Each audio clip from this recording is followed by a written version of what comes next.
So this is how I repaired my Ricardo suitcase. Notice that the handles were broken, the little metal tabs broke off on both the side and the top carry. So here is the model number, the style number if you decide to try to get the parts from Ricardo. Um, but here's another close-up of the side carry handle and what happened to the top carry handles. The little metal pieces totally broke off. This is the part number from Amazon. Notice part number B19.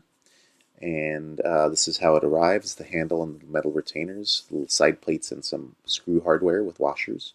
So this is what the original piece looked like on one side. Flipped over, you can see how the metal was cracking and was about to break on this piece as well. So just cheap pot metal.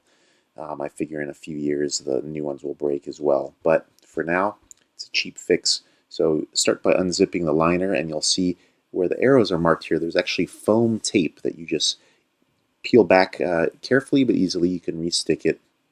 And then you'll see there's 4 Phillips head screws. You just need to unscrew those, remove the old hardware, then push the existing screws through, or you can use existing screws or the new screws that were provided. The existing screws that I had with the old hardware fit perfectly, so just push the mounting plates through. The flat side of the if you pay attention, the flat side of the mounting plate goes towards the inside of the handle.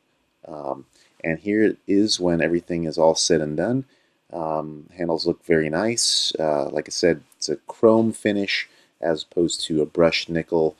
But I figure for $8 a handle or so over a couple of years, it'll be a very easy and sustainable way to maintain the suitcase. Otherwise, the suitcase is working just fine. So thanks, and I hope you found this helpful.